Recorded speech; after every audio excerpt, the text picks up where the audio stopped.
warahmatullahi wabarakatuh. Selamat pagi, selamat siang, dan salam sejahtera bagi kita semua. Yang saya hormati Prof. Hermawan, Direktur Lembaga Budi, Prof. Riza, Koordinator Provinsi Wilayah Dunia, Prof. Suryatno, Koalisi, dan Pak Dr. Aristianto, Rektor UNB, serta Bapak Ibu, Rektor atau Wakil Rektor, Wakil Pimpinan dari PPS di Jakarta. Pertama saya menjelaskan dulu, saya ini seorang PPS juga. Saya dosen PNS DPK yang dipekerjakan di Provinsi Wilayah Dunia. Atas izin Ibu Koordinator 2011 saya diminta oleh PPDKI. Jadi dari sisi keperluan dirinya dulu juga saya ambil ambisi memahami betul dari Pak pengusaha Bapak Sultan tidak mempertimbangkan diusulkan dalam PPDKI.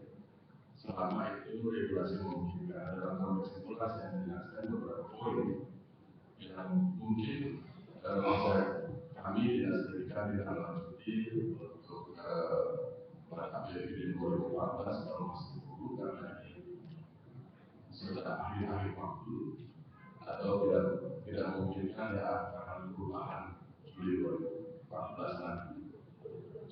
Yang pertama saya menjelaskan mandat yang ada pada dinas pendidikan.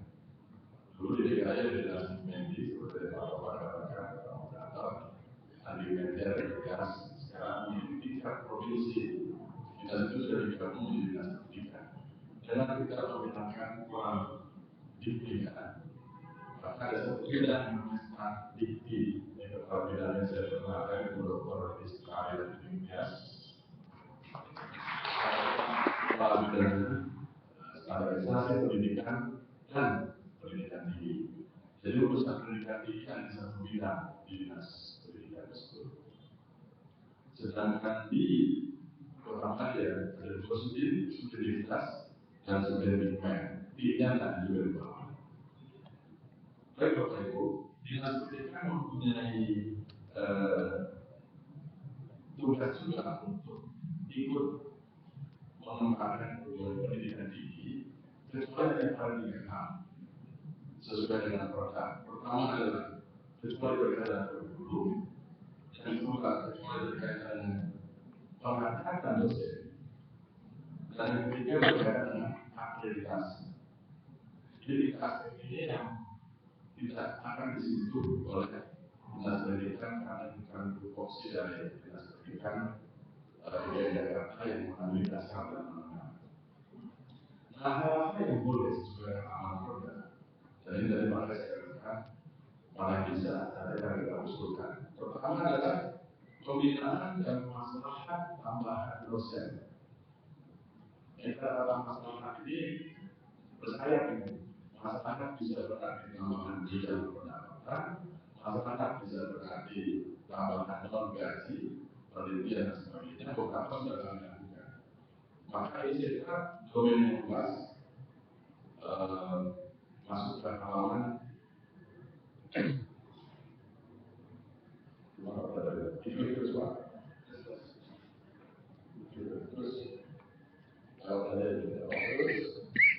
terus lagi ya. Ini saya ambil poin dari itu. Jadi pemerintah dalam menggunakan pendidikan ini sudah dalam peraturan baru, tapi DKI perlunya. Dan kita akan berencana pada 2017. Kita minta izin untuk bisa membuat perguruan tinggi setelah tuntas wajah 12 tahun. Saat ini DKI 12 tahunnya sekitar dituntas.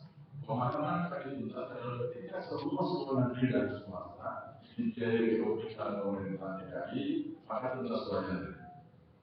Untuk pelajar 9 tahun sudah tuntas semua sekolah dasar dan SD dan SMP. BU-nya sudah diberikan pada sekolah negeri maupun swasta. Jadi kalau sebuah sekolah swasta SMP kemudian SDU, maka setiap bulan kami memberikan biaya pasal 110 juta, 110.000 dikali 1.000 siswa. Dalam 1 tahun bisa mendapat 1,9 miliar semua siswa tersebut. SMP, SMA, yang swasta negeri sudah semua grupnya untuk SMK 400.000, lalu SMK bervariasi berdasarkan program studi. Swasta baru dialokasikan 30% 2013 dan pada 2014 besok 50%. 2016 mungkin 75, pada 2017 sudah pelajaran 12 tuntutan dengan semua sekolah negeri maupun swasta dibuatnya dari pemerintah daerah. Dan saat itulah dalam blueprint dengan kita berusaha 2017 minta izin untuk membuka perguruan tinggi dan kita mungkin akan naik pada wajah 15 tahun. Kemudian tadi beberapa hal yang saya sampaikan berkaitan dengan pembinaan dan masalah tambahan untuk dosen perguruan tinggi. Saya menyampaikan tadi apa yang disampaikan. Betul bahwa guru SD kita itu pendapatan 15 juta karena sudah golongan mati. Tapi siapa yang mulai itu tinggi 15 juta. Saya paling enggak ada guru di sekolah swasta yang itu kan tulisan seperti apa. Jadi guru kita itu ada di kategori guru negeri yang ada di sekolah negeri, guru negeri yang ada di sekolah swasta, DPK, kalau bisa tadi sudah lumayan. Ada guru honor di sekolah negeri. Ini yang paling bawah. Saya sering menyampaikan ya ini memerlukan bantuan dan DKI baru memberikan bantuan dalam 1 bulan 400.000 rupiah yang bila dari ditingkatkan sesuai dengan amanah Pak Mahfud akan diberikan menjadi minimal UMP DKI. Lalu ada 20 tetap yayasan yang sama statusnya dengan dosen tetap yayasan itu bervariasi. Di sekolah-sekolah papan atas itu sudah mencukupi, tapi di sekolah-sekolah papan bawah nasibnya juga saya kira tidak lebih baik dari dosen-dosen perguruan tinggi swasta yang papan bawah juga. Jadi Pak, mungkin untuk tambahan pendapatan dosen, kami harus menuntaskan dulu untuk guru-gurunya, baru nanti ke dosen. Mudah-mudahan 2017 KPOP sudah diberikan pada dosen pada sekolah tidak ada alasan untuk membayar guru di bawah UMP. Kemudian yang kedua, yang perlu kita lakukan adalah membantu penyelenggaraan ekstrakurikuler. Dan ini sudah kami lakukan, nanti kami akan berikan angka-angkanya, membantu tugas akhir. Nah, terkait dengan aktisi, saya tadi diskuskan dengan ahlinya di DKI. Boleh nggak kalau aktisi kita agak berubah dulu Pak? Jadi kita mau pakainya ini, ya, diubah. Karena ini yang boleh terjadi itu adalah organisasi ekstra struktural yang ada di DKI, yang pendidikan, DKI, kemudian yayasan itu oleh DKI itu dianggarkan. Nah, untuk aktisi pada 2015 untuk menentu kita akan masukkan juga. Nanti Pak Yanto bikin proposal gitu ya. Yang pertama itu tadi mudah-mudahan bisa jadi rumit gitu ya.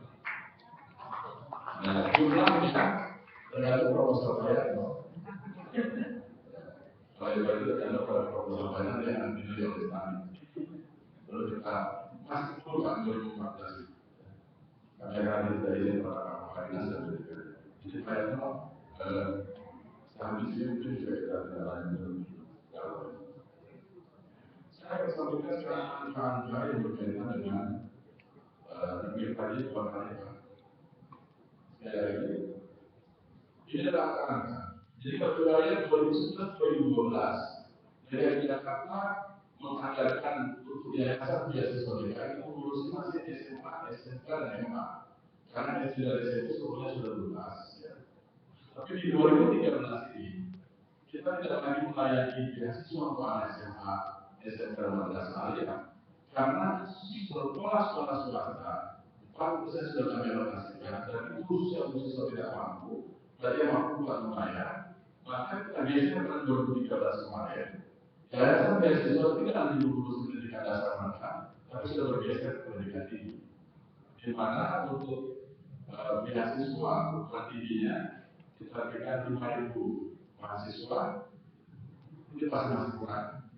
Karena untuk sekolah asli sudah 2.000 mahasiswa. Tapi yang miskin kan sedikit ya Pak. Jadi saya masih mungkin mahasiswa yang tidak mampunya dihitung. Artinya ini bisa menjadi dasar untuk database dinas pendidikan ketika kita mengandalkan yayasan beasiswa. Jadi sekarang sudah mulai kita buat database, kenapa siswa yang mampu kayak gitu ya? Karena kita tidak mau data orang yang mampu itu kan dinamis. Sama aja dari kami untuk dengan pemerintah berdasarkan data BPNS terdapat 200 ribu yang mampu. Tapi setelah dilakukan melalui sekolah sudah tertinggal 24.000. Tapi dalam kita sudah begitu. Nah, mahasiswa saya kira ada yang mampu dan bisa tidak mampu, tidak mampu lah yang bertahan. Tugas akhir sebanyak 400, peraih medali 350 dan disertasi 60. Angka-angka ini kita akan upayakan di 2019 sudah meningkat.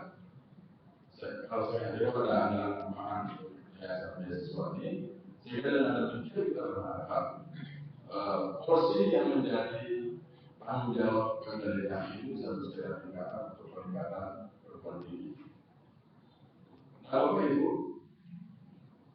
saya juga ingin memberi respon koordinasi. Jadi bukan hanya di Banten, BAT provinsi itu tidak bisa mengakomodasi semua sekolah yang ada di Bali.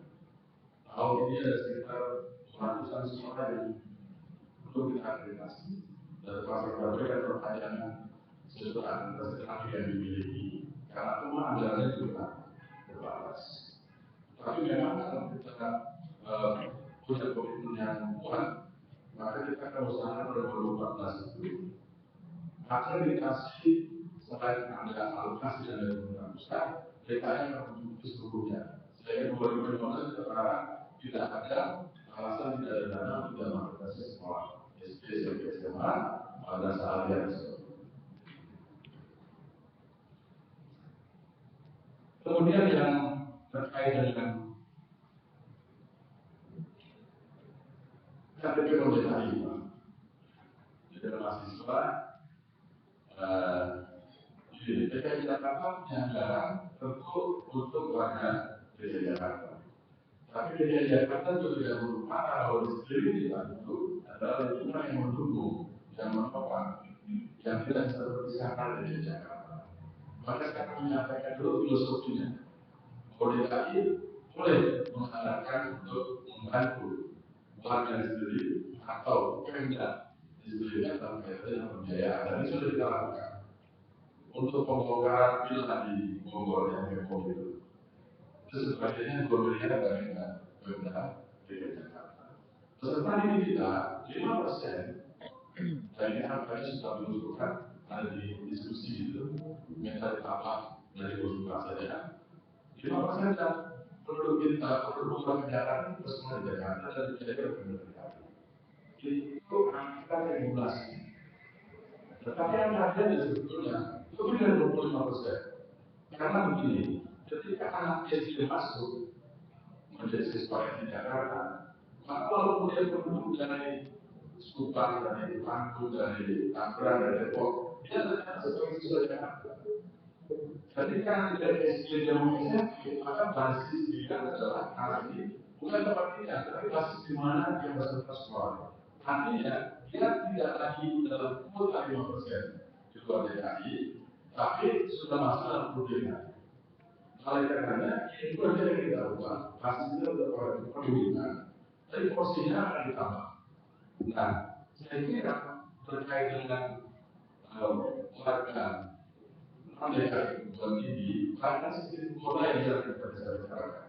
Jadi sekarang fokus tujuan dari DPRD, masuk ke saya yang kita jadikan informasi untuk jalan minta persetujuan dari DPRD. Mungkin kalau saudara terima 10% dari yang ada yang dari beasiswa untuk warga di luar Jakarta.